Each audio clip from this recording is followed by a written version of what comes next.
let's talk about the industry. Let's talk about actors and artists who get into politics. Can we also include journalists? Yeah. Oh. Kasi they're on TV eh. Yes. Di ba? Oo. May following sila, di ba? Alam mo kung bakit it means something? Sa maraming tao, pag lumabas ka sa telebisyon, artista ka. Yun. Wala silang delineation. Distinction. Wala. Sa akin kasi, yung public service, it's not entirely about the profession eh.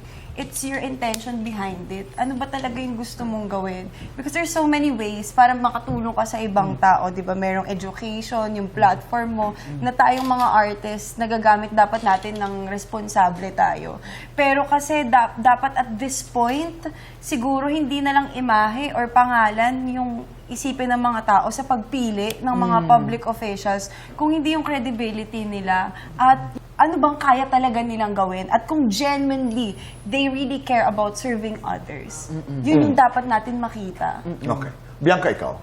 Madami naman ding artista naging politiko na magaling sa kanilang trabaho. Hindi ko nilalahat na dapat hindi tumatakbo ang mga artista. Pero maliban sa intensyon, dapat kasi meron para sa akin, kahit sinong public official, merong background man lang. Qualification. Sa, kunyari, ikaw ay senador o congressman, dapat may alam ka sa batas kasi yun ang trabaho. Kung ikaw naman ay sa LGU na mas on the ground, meron ka sigurong alam sa pag-community, sa mobilize, ganyan, sa mga programa.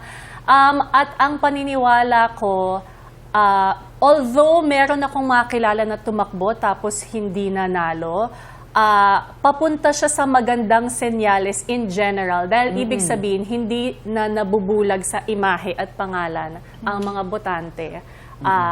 At doon naman sa mga natalo, ang iniisip ko lang, ang mga nakatalo lang sa kanila ay yung mas nakita ng city nila, lalawigan nila na hindi, mas magaling to. Hindi dahil artista o di dahil kung anong paano. Ako ay attributed sa mga Gen Z. Sila talaga ang nagbago ng landscape. Kasi ano nga mapanuri na sila. Hindi porket sikat ka, titignan nila, ano ba mga nagawa nitong batas? Ano bang plataforma nito? Iisa-isahin nila yan. I know mga ibang Gen Z sa bahay nila, ito yung tatakbo May sa atin. Ito, listahan. Yes. Sila yung gumagawa ng listahan para sa magulang nila, sa lola nila. Yun ang makakapagbago ng bansa natin. Sila. Dahil mapanuri sila, dahil magaling sila sa internet, magaling sila mag-search. Yun ay hinahanap natin eh. Kailangan may kaalaman. There's nothing wrong kung artista ka, journalist ka, tumakbo ka, nagsilbi ka, walang mali doon. Pero sana, meron ka rin, apart from yung intention, sana nag-aral ka, kahit public administration man lang. Di ba? Kaalaman, kailangan yung, or sinasabi ni iba, ay kukuha na lang ako ng magaling na staff. Hindi sa ganun, di ba? Hindi na kukuha sa magaling na staff yon.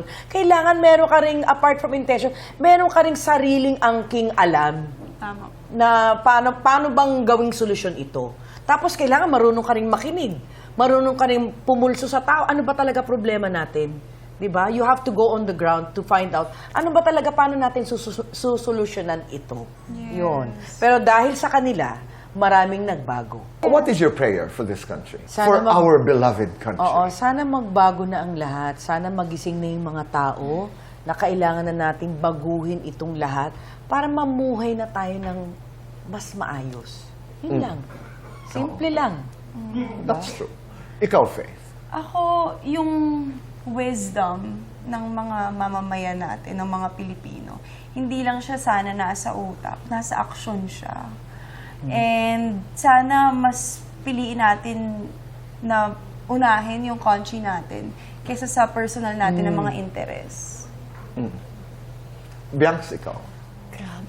Pareho pa rin, Tito Boy, ng ilang buwan na. Sana may makulong na dapat ng makulong. Sana may maibalik kung may maibabalik pa na pera ng taong bayan. At saka, naniniwala kasi ako, ang mga batas naman natin, andyan na, hindi lang napapatupad ng tama. Sobra-sobrang batas ng Pilipinas. Diba? Pero sana yung pagpapatupad ng batas ay maging pantay para sa mahirap at para sa mga nasa posisyon ng kapangyarihan.